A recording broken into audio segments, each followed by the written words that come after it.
Hi guys, we're coming from upstate New York. Over the last week or so, it's been in the single digits. And I just wanted to talk to you today about weatherizing the chickens. Ours are perfect. They're combs, they're wattles. There's no frostbite on any of them, and they did fantastic. I know there's been a lot of discussions lately about whether to put a heating element in the coop or not to. I've actually done it both ways. So before we actually got this coop and this pen down here on this other property, I had a much smaller one up on my other property. And we used one of those infrared, like flat panel heaters in there, and that did work well. It was a very small coop, and I only had 7 chickens, and I just wanted to make sure they were warm. We also went crazy overboard putting furniture blankets over the coop and tarps. And I actually even had a gauge inside the coop. And then I had another monitor piece in my house that would actually tell me what the temperature was in the coop, because I wanted to know how they were doing. Even when it got to like maybe 13 below zero, it was still like 30 something in the coop. So I felt very comfortable with that. So once we moved them down here, I didn't have electricity to do all of that. So I'm just going to tell you today about some of the things that we do down here without electricity, without a heater in the coop, and what we do for our water, because yes, it freezes because, like I said, it's been in the single digits. This is just our area down here. I'm just kind of making like a little homestead, and obviously we're starting with a garden and chickens, easiest things to do. So as you can kind of see with this coop, and I talked about it on a previous video, we went around the bottom of the coop because, see, it is open down there and it kind of sits a little bit elevated on a platform, and it's got like a stone foundation. So the first thing we did is I went around with hay bales like this, and there's hay bales actually over here too. And those are 2 hay bales right there just to protect any drafty areas underneath the coop.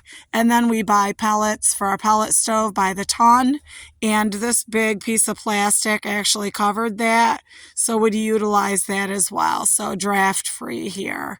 We went pretty much all the way around the coop like that. Now for those single digits, we did, as you can see here, went to Harbor Freight and got a couple of these nice thick blankets. There's 2 of those on the roof, and then we did go over with an old pool cover actually, and just like I said, for the single digit nights. I've got it all pulled back now, and it was kind of a pain in the rump to get in there and get eggs, but we managed. I've got more hay stuffed in there. I've got basically the hay stuffed under the nesting boxes over here. Again, the 2 bales under here just to prevent for drafts, and some extra areas here just because it was an awkward shape with the nesting box. And then this is another one of those furniture blankets. And over on this side too, again, we did put the tarp and just secured it with some big rocks and some concrete and that. So also, one of the things that we're doing to not weatherproof, I'd say, but to help keep the chickens warm, is we do that deep litter method of heating the coop. So that's basically just where in the late fall, early winter, like end of November, we started doing this.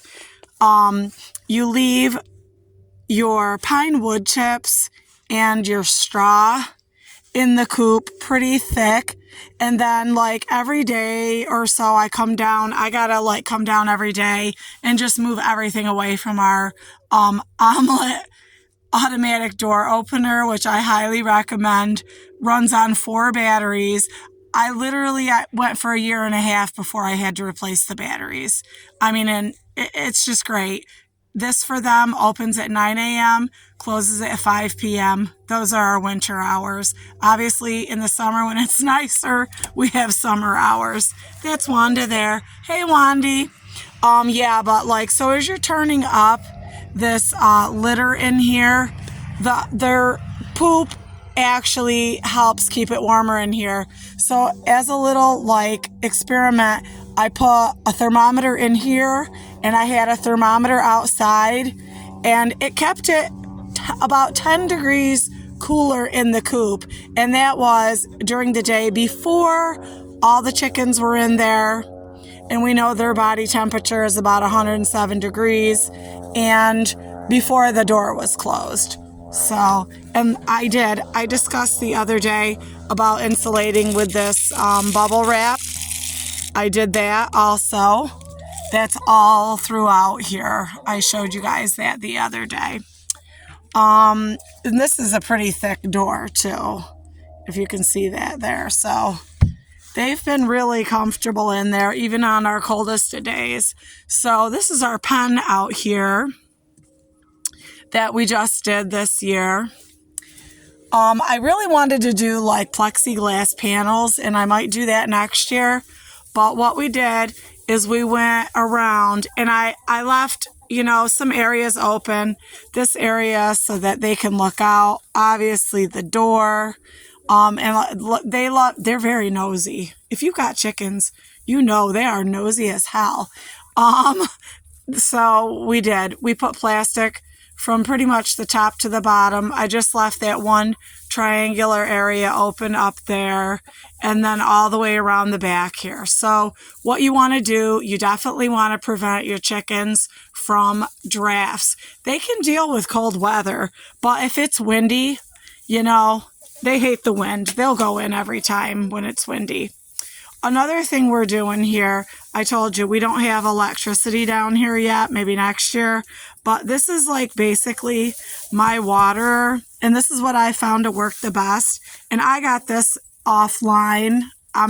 It's nothing I invented. So it's basically a skid steer tractor tire. That's why it's so big. This in here is apple cider vinegar.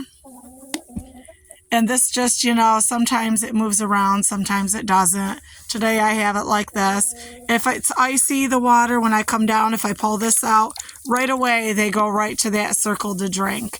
And then this is just one of those rubberized bowls that's flexible. So I'll come down in the morning, kind of pound out the ice that's formed in there overnight, and I'll add I add warm water. Takes it a lot longer to freeze. And then in the open area of the tire below that rubberized bowl, it's all filled with insulation.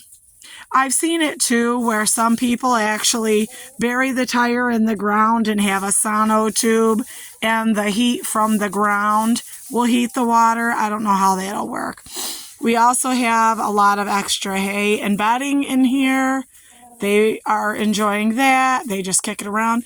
And then I kind of, from in here, that our coop is over there, but we put up a tarp just to help again with drafts and wind.